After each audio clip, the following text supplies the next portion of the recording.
Everybody needs money. That's why they call it money. The mirror, it's broken. I like it that way. Makes me look the way I feel. There is something profoundly wrong when 99% of all new income goes to the top 1%. Welcome to The Boys Who Would Be Critics, the Rise and Fall Through Capitalism edition. Today, we've got two movies we'll be discussing, starting with Sorry to Bother You, the dystopian futuristic comedy directed by Boots Riley, and after that we'll be following it up with a slightly different comedy, Sullivan's Travels from 1941. Damoon is still away in South Korea, but I am joined this time by someone who was a work neighbor of mine for 9 months as we worked on separate TV shows, both of which about superheroes, because such is the nature of film and television these days. Very true. My good friend, Aundreya Thompson, is joining me. Hello, guys. How is everyone doing? They won't respond. If you talk to them, I should give you that heads up now. Then it's fine. I feel like I should ask the question anyway. People, we need to let them know that we care. I'm glad you're making connections already. That's what we do. How long were you on your show? I was on my show for about 9 months, and it was a hectic 9 months. I had a month off, and I'm about to go back. So, to wrap it out, yeah. All right, that's awesome. I've talked a little bit briefly about the scenic art department, working on Umbrella Academy. Uh-huh. What was your job on? Can I say Titans? You can say Titans. Okay, because I did. It's been said. My job on Titans, I was part of the production department. I worked with a really great team of people. I was a production assistant on the show, and this was my second time working as a production assistant on a show of this caliber. It's backed and distributed by WB, so, there was a lot of things going on, a lot of different moving parts. Can I clarify really quickly? Because there's production PAs and there's office PAs. Which are the two? Oh, just true. Yeah, okay. So I was an office PA. I worked mainly in the office. We were the backbone of getting everything done for production. So if the lighting department needs something, if the grips need something, if art needs something, if the producers need something, mostly everything goes through the production department, and we handle it, we arrange it, we coordinate it, and make sure everyone has what they need in order to film a TV show or a movie. And it can be chaotic at times, but depending on the show that you're working on, it's also very rewarding. And when you're working on a DC show and you have a friend who's working on a Marvel show, we fight, basically. It's a healthy rivalry. It's healthy. Actually, I should say I have no investment in the success or failure of the show I worked on. Honestly, we're most likely just get the job done. Okay, I just want to ask one more quick question, because I had a slip of the tongue last week where I almost called the movie Skyscraper lazy filmmaking and immediately regretted it. Oh. Because I am of the thesis that there is no such thing as lazy filmmaking. No. You are on a show that just had its Comic-Con trailer, getting, we'll say, mixed reviews from the YouTube and fan community. What was the kind of hours that got put in on this show to make it happen, regardless of whether it turns out to be a major hit or whether the YouTube comments and trolls are correct and it is not? Okay, I want to say two things. First thing, a crazy amount of hours by hundreds of people was put in on this show. There were times that we were working that we weren't even scheduled to work, but once you're on a show of that caliber, you are committed and you want to do the best job possible. So I have seen and I have read what the trolls have had to say. And I find it very entertaining because it seems like everyone has an opinion of what they think went into this because of what the output looks like. And it's a lot of it is inaccurate. But as somebody who creates content and who does it for shows like Titans or even does it independently for my own stuff, you can say what you have to say, but unless you're in the mix doing it, you don't understand all that goes into it. But I respect your opinions. Say what you got to say. It's completely fine. Like, dislike, love, hate, whatever. Let's just keep talking about it, okay? Thank you. There's one thing that I do have noticed through working on shows, and that is anything that is in the frame is not there by accident. No, not at people all. like to talk about like, oh, it was just there, it happened in the moment. But it came from, I think, a lot from making films in the 70s when they were shooting without permits. But in today's day and age, no. Literally anything from a street sign to a logo that's been covered up, everything is there intentionally. The amount of stuff that gets worked on a scene that doesn't really show up, that you don't notice because it's far in the background, gets worked on. Yeah, it's calculated. It's all very calculated. Meticulously, even if it's poorly calculated. Yes. And a lot of things, I mean, the spontaneity happens between really actors and you know, those lovely moments that in between saying lines in the script that, you know, the camera catches something and it's beautiful to see. But otherwise than that, like, it could be a picture frame in the background or a statue or, you know, a book even. That's been put there with some thought. Like, it was drawn out, it was approved by several different people, and the director's like, okay, that's fine, dust it off. Let's, you know, make sure we get a good shot of it. I mean... And that's a good segue right to the, to speaking of a film that seems like it has a very meticulous and clearly thought out vision, which is Sorry to Bother You. Story of Cassius Green, a struggling, well, we'll say until when we meet him, he is currently unemployed, without any income or any direction in his life, finds a job as a telemarketer, and through the power of white voice is able to rise through the scene of what is just a perpetually corrupt corporate ladder. Is it the power of white voice, or was it the power of his voice, speaking and adjusting to it into the environment that he was in? I think that's the brilliant part about this movie, the Sorry to Bother You movie. I mean, he uses a tool, he uses a device to make himself more popular and more marketable to people that he's trying to sell to. So is it the power of that or the power of himself? Well, I think the film in and of itself, he's a charismatic salesman, but that is what they call it in the movie, which is white voice. It is white voice. Which, ironically enough, I am sure you are someone who has from time to time been accused of talking white. I know Catherine has. Oh, so they know I'm black. Hello. Yeah, I have been, it's not that I've been accused of using white voice, but I do speak without slang or ebonics or, you know, common urban vernacular, you would say. But sometimes I do use it, and it depends on the situation that I'm in. And it's funny, I don't hear anything when I talk like this, but I hear stuff or commentary from people when I start saying things like y'all. Like, oh, are you speaking like that? Yeah, it's okay. You Sometimes I shorten But you words. have a weird affinity for Southern vernacular, which I've never understood. I like the Southern states. They're cool. I don't like you very much. Oh, whatever. That's not entirely fair, that's not because the there are northern states that don't like you either. But that's not the point, whether they like us or not, because even in movies like Sorry to Bother You, it shows that it doesn't really matter, I mean, where these people are from. There's just certain things that can resonate with everyone.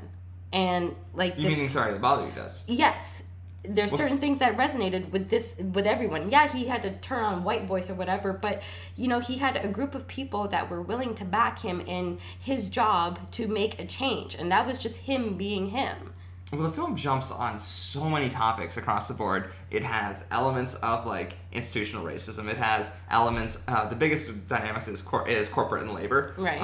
And the fight between that. There is, to call it late stage capital is almost like post-capitalism, where people are literally just mortgaging themselves as human chattel, which the film takes to its absolute logical extreme, which I don't want to give away, but it's remarkably strange and beautiful and hilarious in the way it pulls it all off. This is a film that to me almost feels like an anarchist love letter. The film is just bizarre and strange, and it's about this fight against the system. It has no faith in political institutions, in mainstream media outlets, and literally has a culmination that celebrates, in a way, an element of violence in the streets, right? To defend your basic existence and rights, right? And sometimes the story itself, it's outrageous. Oh, it's incredibly. It's one of the most bizarre films I've seen in a long time, and at the very end, it becomes one of the just single weirdest and most unique film experiences I've had in a long time. Still very entertaining, still hilarious. This is the first comedy I've seen in the longest time that actually made me cry until I had tears in my eyes. Literally, there were several times. I remember that scene. Yeah, there were several times. Several scenes. It did not just happen once. It wasn't just the party? No, it was a multiple orgasmic experience, this film. Like, it was great. I really enjoyed it. It was like, it's on the level of Get Out. Intellectually, it's stimulating. And visually, it's appealing. And overall, it's just very well put together. Get Out's an interesting thing to draw from. Why?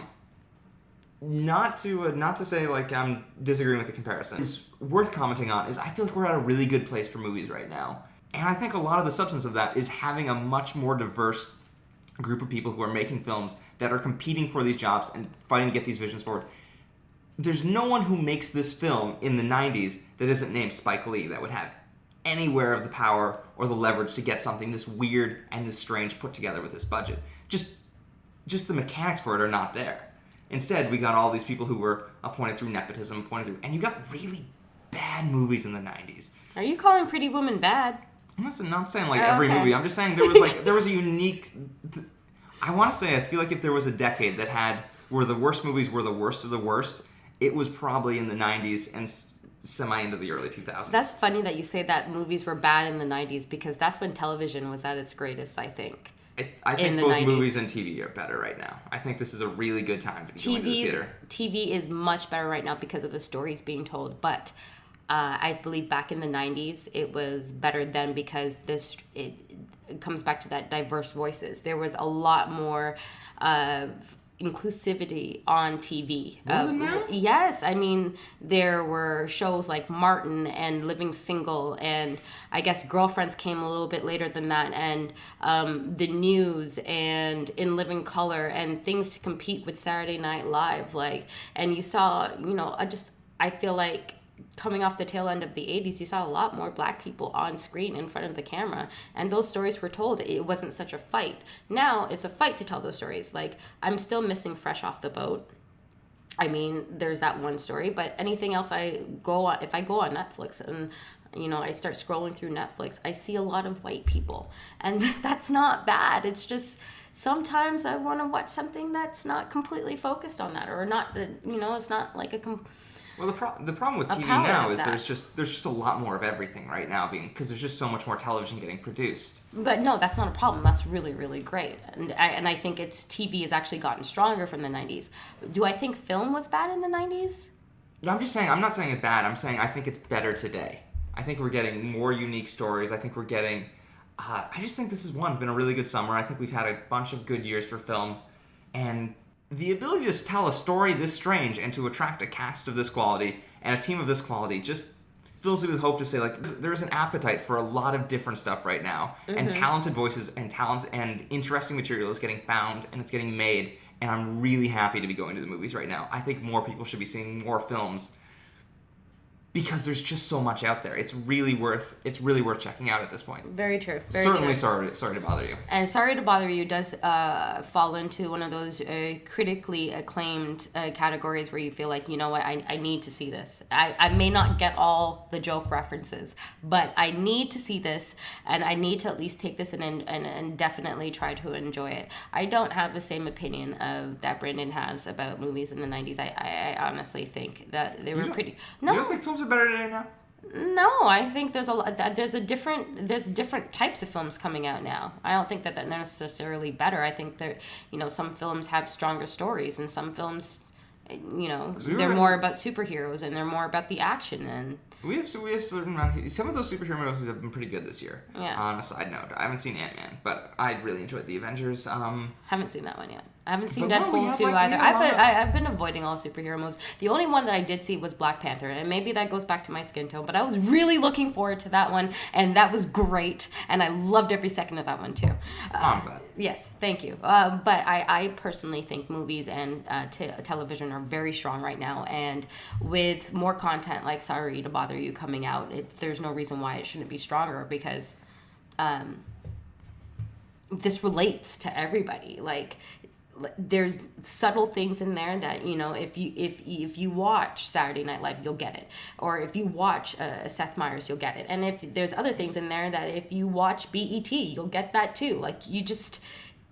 I also think there's a lot of stuff. I think there's a lot of stuff in this movie where, like, the certain group of people who will see it will hate this movie.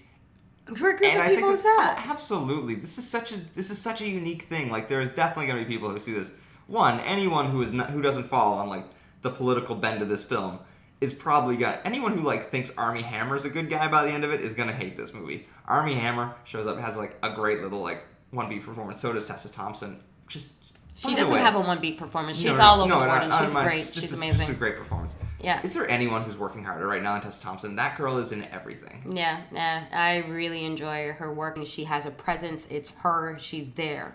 But she's so good that she's believable in whatever she's doing. And she's so great in, like, these, like, slightly overstated anarchist-style performances. Like, I really enjoyed her in Dear White People. This is one of my favorite things that I've seen her. I love her in Westworld. Really? That's the one thing where She plays the villain in Westworld, and she does a really good job of being self-interested and making decisions that are advantageous to herself and her career, which is...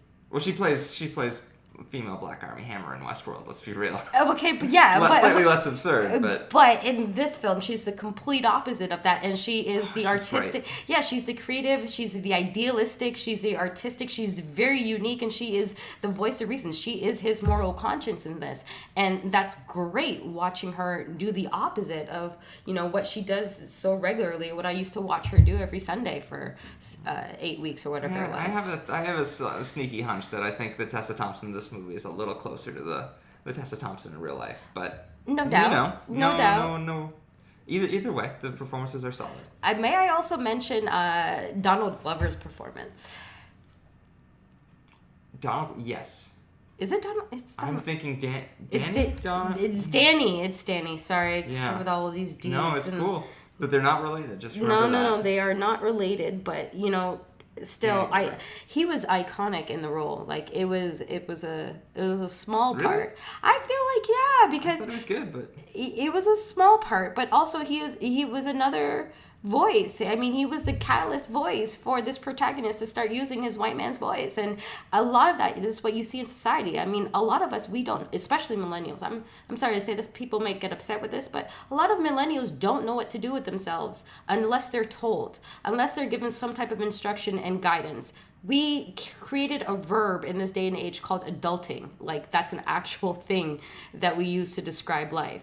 And it was just really good at watching it in this movie to say, okay, here is the type of guidance that we all wish that we could get from older people in our lives who have experience doing certain things to make it easier for us instead of, you know, we having to figure out life and hang on by the skin of our teeth and you know, fight our way through crap in order to survive. You know, he gave this kid a break and set him on the right path and set him up for success. I think we all want that.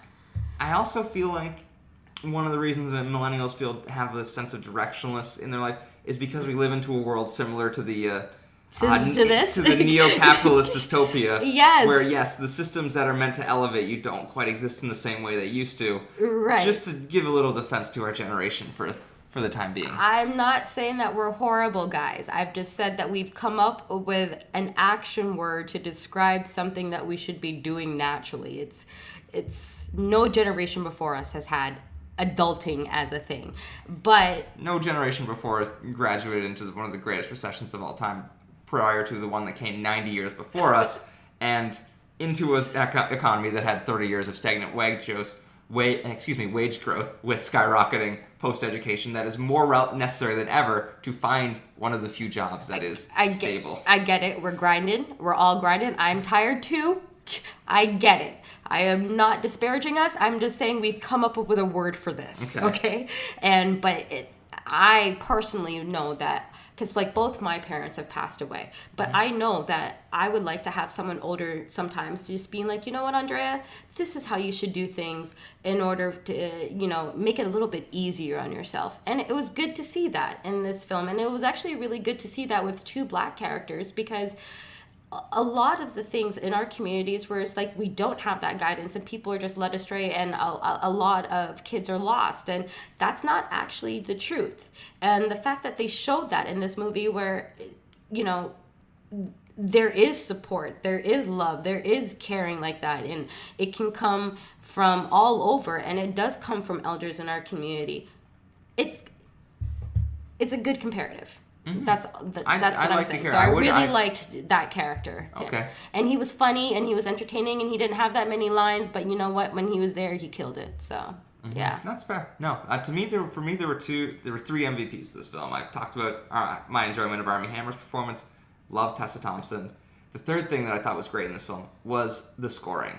I mean, obviously you should single out production and costume design as well. The colors and the shape of this world are great, but the music behind it that underscores all these scenes is just a little bit kooky, slightly off, but just has this just weird kinetic energy that just pulls you throughout the whole film. I only thought it dragged a little bit before the third act, as the third act was just starting to get going, and then it really picked up again. He really wants to talk to you guys about the third act. I love how strange this movie becomes. I did not see it coming from the trailers. I literally watched.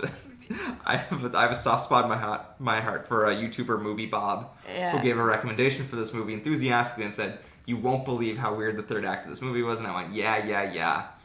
It's weird." But it's good though because really it's good because it takes you on a ride. It's completely unexpected, but it's also, and it's completely out there, but yet you accept it. And that's the thing as a viewer, as a consumer of entertainment. I want to be able to accept the world that these people have presented to me, these heightened sense of circumstances, you know? And with this film, I can do that. I can do that easily, and I can enjoy it all the same. And the film has a sharp eye and understanding of the world it's critiquing. Mm-hmm. And it's an incredibly cynical eye, to be honest. It's not cynical. It's accurate. There is a lot of hopelessness in this film about the nature of our about the degradation of our culture, but you the just degradation said of our economy, the lack of the complete just isolation and lack of disengagement Not of people. even 4 minutes ago, you just said it in defense of millennials. This is the world that we've been born into, and it's crazy. So therefore, we've had to, make safeguards in order to protect and defend ourselves. You've just said it. This movie completely accurately depicts all of that. It makes it funny. I made the case for a broken economy. What this also has is a broken society, our society is very broken. This society is more broken. This society is about 30 years if we do nothing right for the next 30. I think this is exactly where we'd wind up. Okay. And it takes it to its just like bottomless, disturbed pits. Okay, can we talk about the corporation in the movie? Yeah, I mean, okay. Yeah, go ahead. So there's a corporation in the movie, and when you're watching this flick, you can easily liken this corporation. It's going to be completely obvious to you when you see it. Okay, you can easily like this corporation. No, leave Amazon alone. Jeff Bezos. No. Leave those places alone. Amazon, go Amazon. Okay. Excuse the meme that I have on my Facebook page. It was necessary at the time. But anyway, so you can completely liken this corporation in this flick to the prison industrial complex. That's true, yes. Absolutely. And I think that's what they were going for, possibly in a few of the writing passages of the script. We're going to make this prison. We're going to make this like a prison, and it's completely there when you see the sets. Oh, it's not subtle. No, not at all. It's very much there, and this film speaks to the reality of our broken society by dressing it up in bright lights and bright colors and funny jokes, it's more heightened in the film, the brokenness of their society in film. It's more heightened because they're free to talk about it, and it doesn't get accused of being fake news every once in a while.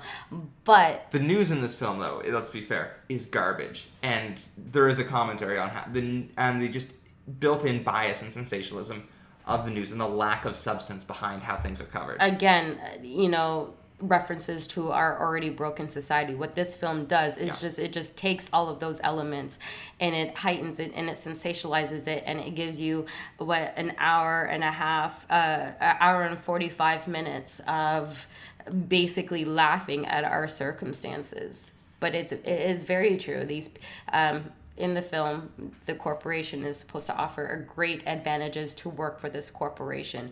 But then throughout the film, it tells you what working for the corporation actually entails. And if you really think about it, that is like what it's like being in jail, or, working at any minimum wage job, which we all just accept because that's what we're supposed to do. And this film shows how the acceptance of that is actually detrimental to our lives and our morality and just our humanity even. Yeah, complacency is a huge part of the challenges in this film. Yeah. The effort this guy goes to expose the wrongs that are prevalent within the society and and it's not even taken as wrongs. And no one cares. No one cares. They're celebrating this. I have to give one of my MVP characters to the CEO, the guy who played the CEO. Armie Hammer. He was great. Oh, he's good, and he's really great in comedies. I remember when they tried to make him like a full-time leading man with like the Lone Ranger. Yeah. This kind of stuff is great for him. Right, and Lakeith Stanfield. I mean, he's so understated. I really like the way his technique comes across on camera. I mean, he's just like, he's chill, he's laid back. Yeah. But you could tell that he's engaged, and I think he played his character with the perfect amount of gravitas. Like, it wasn't overdone. Oh, he's highly understated, yeah. Yeah, it wasn't overdone at all, but, it was all still there. And even when he had to make decisions, you could tell that there was actual conflict in, like, okay, do I stand up and do the right thing like what everybody else is doing, or do I go off on my own and do what's going to work for me? Amari Hardwick is an especially... entertaining surprise for me. You see him on Power. He was... Is he the friend? He was the Power Caller boss. Oh, okay. Yeah, I'm sorry, I don't watch name? Empire. See, okay, no, Power. Empire is with Terrence Howard and Taraji P. Henson. Guys, we're going to forgive him for that. It's okay. We all know we don't look alike. It's okay. Anyway, moving on. It was a really great role for Amari. I think he does something different in Power, and to see him doing this role and the references that they gave his character as well, like they wouldn't say his name, so it was kind of like a throwback to Kill Bill, and they bleeped, they would bleep Beatrice Kiddle's name out into like the second installment of Kill Bill. So it was funny things like that. And like it's really, it surrounds itself in pop culture, and it's very, very current. So. I don't want to kill your momentum as you're talking, but just a reminder that every time you hit the table, we hear it. I speak with my hands, guys. Well, I speak with my hands. And if you want me to speak... The mic hears through the table, so... Okay, I'll try to stop speaking with my hands, but, it might take away a little bit from my delivery, but, we'll find other ways to compensate. I am an actor, so hand movement is... Bang, bang. It's vital, okay? See, there we go one. again. Okay. I'm keeping my hands down now. I shouldn't have even said anything. It made it worse. No, because now you've made it worse.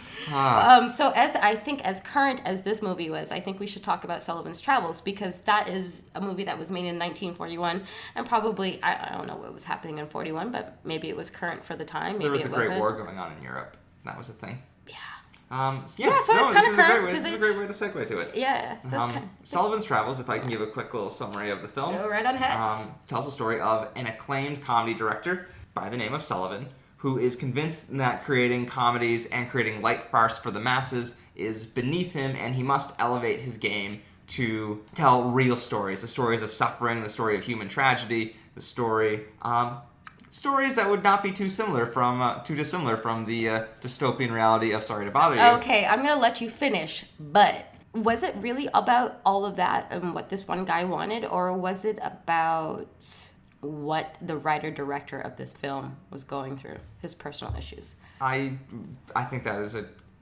very valid point. I was just going to set up the plot, and then... Okay, set up the plot. Okay, now I'm going to let you finish, though. Now you can finish. Okay. By all means. Which would be, and he takes it upon himself to go on a quest to the against the better wishes of his studio, and to live as a hobo, to live as what was known at the time as a tramp, go train hopping, to sleep in hay bales, and suffer and become alone and broken so he can know the pains of poverty in order to better tell the great movie that he believes is inside him and needs to be made. So it is the opposite story. While Sorry to Bother You is about a man in poverty who rises to the top, Sullivan does whatever he can to fall to the very bottom. He wants perspective. Yep. So Preston Sturges, he was the writer-director on this one. The film captivated me to the point of where I actually did some research about him. Yep. And he was a writer-director that started out doing something else in life and switched to doing this. And he came from a very wealthy family. And I think his discussion or his exploration of this director's inclination to not to live in poverty, to understand what that life was like, to understand what that struggle is like, was maybe more akin to him, Preston, wanting to know what the other side of the life, what the other side of the world lived like. And this was his way to explore that. There are additional parallels, which is Preston Sturges was a man who at the time was an acclaimed comedy director. And this is probably his, you wouldn't call it a magnum opus because it's not an epic, but this is the film he is remembered for. Yeah. He later in life did have struggles where I think he did crash and burn trying to direct serious pictures, trying to do dramas. They lost him a lot of work. They didn't do particularly well. So it is very easy to draw a parallel between Sullivan and Sturges. I think Sullivan is definitely Sturges. And this was his way of getting about, like they always tell us, write what you know. This was him writing what he knew, or what he knew actually, and it's really cool how he approached that, because the main character Sullivan, when his first foray into seeking trouble is what they called it in the film, his first foray into that led him to like this really superficial farmhouse working as a laborer, and you know it was trouble that he was comfortable with. The real trouble that changes him doesn't occur till later on in the film, but there's levels to where Preston goes with this character. Is like, you first think he's down on his feet because that's where he wants to be, and then he kept being drawn back to his old life. So it's like the universe testing him, how much do you want this change? And then he finally gets the change, and he has to adjust to it. He has to find it within himself to make it work. Well, the thing that this film, I think, does in an interesting way is it tries to be a comedy about poverty, a comedy that deals seriously with poverty and the needs of the time. This was a film made just on the heels of the Great Depression of the 1930s. What it manages to do is it makes its jokes about Sullivan, even though this is a film that seems to be channeling a lot of the director's subconscious. The jokes in this film are about Sullivan's ego and the kind of like madness that he has with the desire to subject himself to this poverty. It's about an incredible amount of hubris and self-importance to think that for a lark or for like his own betterment he should just jump back into poverty. It is a laughable notion in and of itself, and the film makes its gags about his failure to do so, about the studio just tagging along and creating problems, about meeting a woman who he finds attractive and has spirit with, and then immediately gives up on his quest. No, so he didn't. Well, he jumps back to the house. He brought her with him. Yeah, but he takes breaks. It was cute. And it was cute. The chemistry between Joel McCrea and Veronica Lake was amazing. They were great. Absolutely. On the train, in the coffee shop, I think she was amazing. I read up on her career too. Girl, you did your thing on this. Regardless wherever else your career went, you did your thing when it came to this. She was a big star for her time.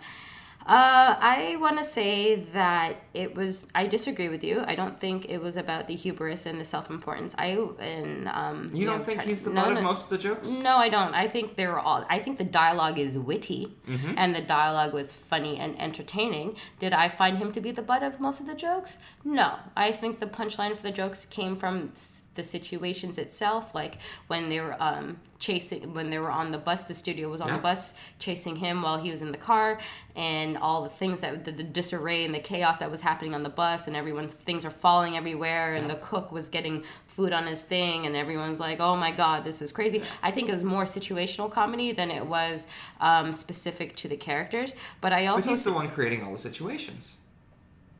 I think the studio helped. The studio helps, but it is, again, they're trying to make it would be in bad taste for this film to be jokes about poor people. Yeah. And they don't treat the tramps and the side characters that he meets along the way as comedic farce.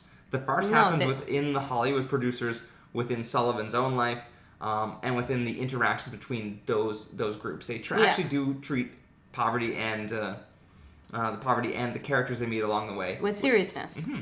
Yes, and that's what's needed. But I also think instead of it talking about poverty, I think it talks about the ridiculously of being wealthy.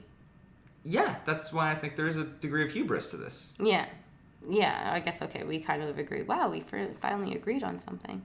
I mean, there's a great little scene where he tells his butler about his great plan, because he lives in a mega Hollywood mansion, right? About the nature of how he's going to go on this journey, and the butler thinks he's insane, right? Because the butler's a working class dude who doesn't have who's probably slugged his way up, doesn't have particularly a lot of means, and it's like, what the heck are you talking about? It's insane. Yeah, okay, but I don't think it was mainly about Sullivan itself. I mean, I think Sullivan was a very grounded character who knew that he had a charmed existence, and that charmed existence wasn't going to get him for any more forward in his life, and in fact it was actually holding him back. Like, there was one line that he said that there's a lot when they were on the train together, he goes, a lot of people are struggling, a lot of people in the world are struggling that others have no idea about, and they talked about things like that. And there was, at the end where they found him, there was this monologue where he thought, he really had to look at himself and what he was doing, and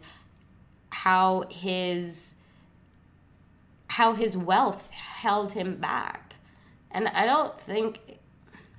Tell me what you mean by hubris. So, what do you mean by his hubris? I think you touched on this, but he's a very noble character. He means incredibly well and is very sincere in this desire to tell an authentic poor story. Yeah. What he is perpetually disconnected from the reality of what he speaks about. The idea that he gets excited about this, that he goes, I'm going to go live as the tramps do. I'm going to go jump on the trains. With such glee and reverence, is in and of itself disconnected from that reality. But if you look at his motivations, he wanted to make a film, a serious film. Right. So I can definitely see why he would be excited about this opportunity to go do it. Because that's the only way the studio would let him do it, is if he understood anything what it was like about being a poor person or living in poverty. At the very beginning, after they showed his first flick, and trains were a big thing in this movie, by the way, but and they really did some incredible action sequences on these trains, I will say that. But after they screened his first film, and the studio execs were grilling him, what were you doing at 13, and where did you go to school? And he was just like, oh yeah, this is what I did, or it's the 1940s equivalent of check your privilege. Right, exactly. And he's like, shoot, I really do need to check my privilege. So that's why this idea of him living as a tramp and having only 10 cents in his pockets, it's very romanticized in his own mind, but you could tell that he's excited about doing it because this in a way pushes him further along as a person. I don't think that was superficial or surface on his part. Let me just take this check your privilege thing for a second, because this could be slightly interesting as a discussion. As far as I am aware, as a white dude, say it loud and proud. You white. I don't think the nature of check your privilege in today's society, or talking about white privilege, is about white people then trying to do the Sullivan and say, I'm going to forfeit my wealth and live as someone who's poor, or y'all it's are not about doing that. Too many generations down, you are not doing that. No. You guys fought to keep that and get it. Nope. Yeah. Oh, I read Michael Eric Dyson's letters to I forget what it is. It's something a sermon to white America. Yeah, you guys are not giving that away. It's not about just trying to live as an African American or as a woman, or trying to. It's about being open to listening, open to learning, and trying to be willing to help and to use your privilege to extend it to others rather than to keep the ladders pulled up so other people cannot climb down. To correct some of the world's back mistakes. Let's Right, just and say, that you have a let's be responsibility kind. to do Yeah, so. yes, exactly. Sullivan is not trying to do that. Sullivan is trying to enrich himself through this experience. Okay. He's in no way trying to make... There are some gimmicky moments where he tries to, like, at the end for a press moment, hand out some money, but Sullivan is not trying to improve the lives of others.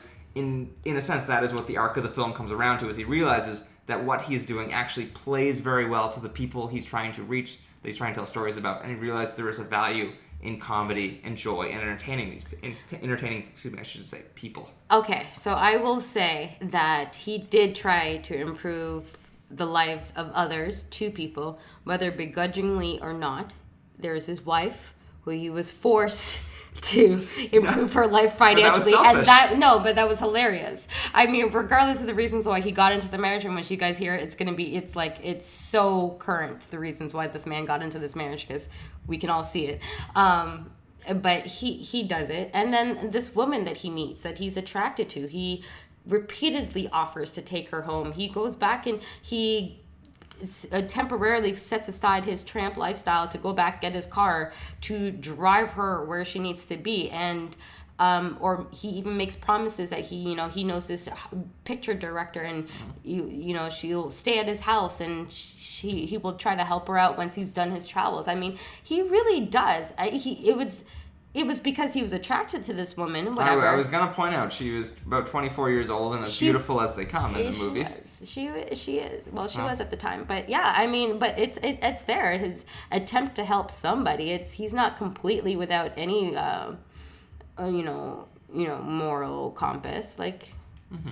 But the arc of the film is about a certain degree of self-realization, right, which has to come from him finally getting his wish, realizing there is no joy or fun in this little escapade, and finding a way to connect to the people he was trying to reach, and realizing what he was doing all along was actually a very universal and valued style of filmmaking. Right, and I think Sullivan's character has a little bit more self-awareness and also,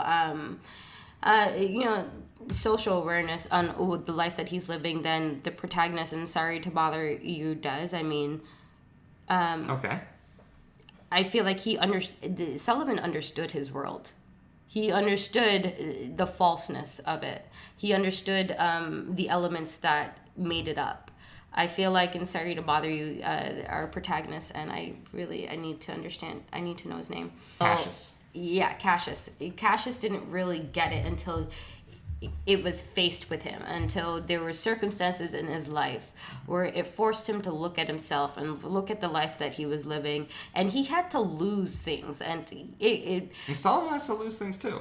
Sullivan has to lose things, but he chose to lose these things. Cassius, it was ripped away from him, and he had to be like, oh my God, the decision A, B, C, and D led me down to this path where now I don't have any of the things that mean anything to me. Where did I go wrong? That was like a stop thing. Mm-hmm. Like Sullivan, he's like, okay, I'm going to do A, I'm going to do B, I'm going to do C, I'm going to try to lose my wealth, I'm going to walk around with 10 cents, and I'm going to try to get away from Hollywood. And A, B, and C didn't work. It wasn't until he had an accidental E that he actually got what he needed. And he was very accepting about it. That character was very accepting about it and didn't fight back until he saw somebody from his old life to say, okay, the catalyst for him to say, no, I need to get back to it. Cassius, on the other hand, who was just like, no, I'm going to live. I'm going to take this all in. Mm-hmm, he does. And I'm this is a conscious decision. I'm going to lose people. I'm going to kind of lose myself a bit, but this is what I'm going to do. That's the opposite. Mm-hmm. Sullivan was trying to find himself by losing stuff. I just want to close by saying, like, love or hate seeing Sorry to Bother You, it is one of the most unique film experiences I've had in a long, long time. Yep. I just really encourage people to see it. It's so unique. It is so vibrant.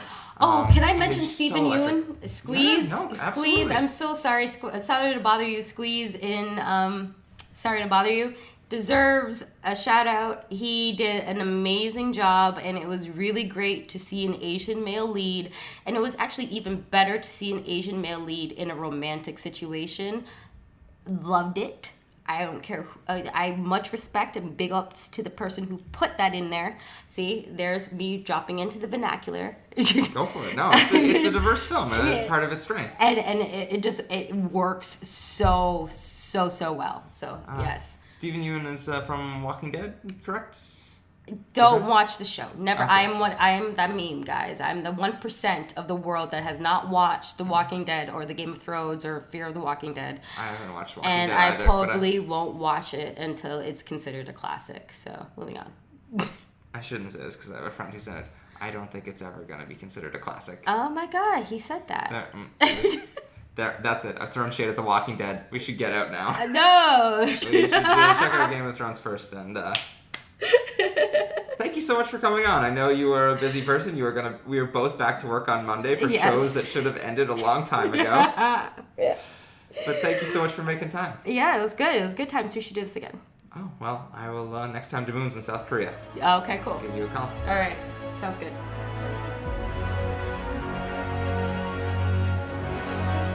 Thank you for listening to The Boys Who Will Be Critics, and thank you again to Aundreya for joining me on the podcast. It was great having you.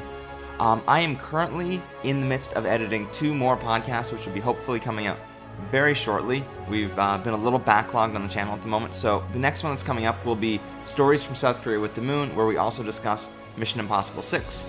And shortly thereafter, we will have a podcast up where we cover the film Christopher Robin and follow that up with The Black Stallion. Both those podcasts should be up this week. Hopefully, I'm going to be banging these out in the edit bay as quickly as possible. Thank you for your patience, and thank you again for listening.